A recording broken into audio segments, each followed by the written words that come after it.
Dude, it's been an insanely rough year for Halo Infinite, it's safe to say. But 343 has finally released the end of the year update. And in a surprising turn of events, 343 under-promised and massively over-delivered. There's a lot of surprises in here that kind of took the community by storm. And the first one is, the custom game server browser is here 3 months early. If you load up Halo Infinite, you can currently go into a server list and choose from a variety of custom games that the community is hosting. The winter update was awesome. Forge has been incredible, but you know what has sucked about Halo Infinite? How bad the custom games experience has been thus far.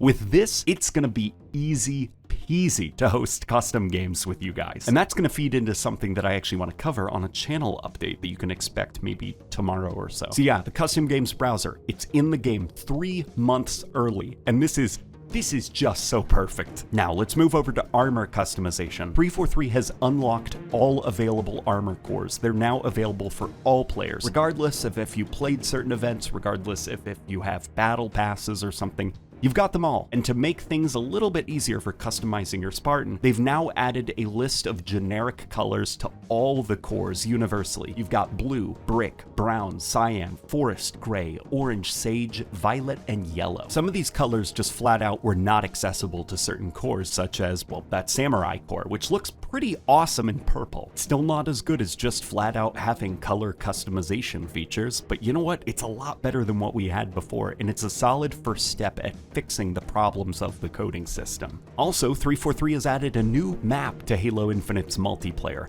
It's a remake of the Pit made in the Forge mode, and it's called Imperium? Yeah, Imperium. It's available currently in the custom games browser because Lord knows so many people are currently hosting matches on it. But you can also find it in multiplayer. So hop in, give it a try, and let me know what you think of it. There's also been networking improvements made to the game. Melee attacks will now damage Spartans more consistently when they're sliding. When you're moving, melee lunging will feel more consistent. The energy sword, it's gonna feel, well, more consistent when you're lunging. Those desyncs that you have whenever your vehicle gets hijacked, hopefully those should be sorted out by this update. And then of course, the blank shot problem, where essentially the server doesn't realize that you reloaded your weapon, so it thinks it's empty and you're doing no damage to Spartans. That should be fixed by this update, or at least less likely to happen. There's also been improvements made to the PC experience. 343 has added back the red reticle.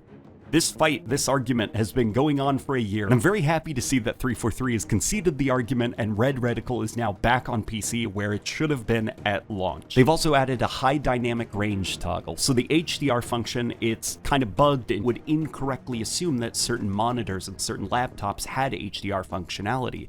And so your visual experience would just be broken. Here, over a year later after the flights when it was reported, 343 has finally given people an option to opt out of HDR functionality. It's pretty late, but it's appreciated and it's here. So hey, those of you with those specific laptop brands, I've seen you tagging me on Twitter. You guys can finally opt out of that. There's also an optional diagnostic data prompt. You can opt into it if you want. Essentially what will happen is as you play the game, information will be gathered and then sent to 343 and Microsoft. Now, this is one where I totally understand if people don't want their data to be gathered, but in this case, I'm leaving the data gathering on because I want 343 to have as much information as possible to create bug fixes for the game, because oh man, there is a lot that's wrong with the PC port of Halo Infinite, and the more information they can work off of, the better. But it's totally up to you. Mouse cursor has been added to Xbox consoles. If you plug a keyboard and mouse into the Xbox, you can now use that mouse to navigate the UI, and that includes Forge. There's been a walk key added to mouse and keyboard. Before, when you played Halo Infinite on PC, you had to crouch if you wanted to stay off the radar. Well, now there's a dedicated walk button. And what's cool is that walk button has a slider, so you can scale how fast or how slow you want this new walk ability to be. There's been improvements added to mouse aiming. When you're firing your weapon while the reticle is red, the game will actually dynamically lower sensitivity for your mouse. It's not exactly aim assist, but it's kind of similar in that it's there to stabilize your aim while you're firing at a target. There's also been some balance changes made. So snap slides are currently gone from the game. 343's patched them out. Given Halo Infinite's track record though with bugs and glitches, we'll see if it's truly gone. But as of right now, they've really tried to fix the whole snap slide issue.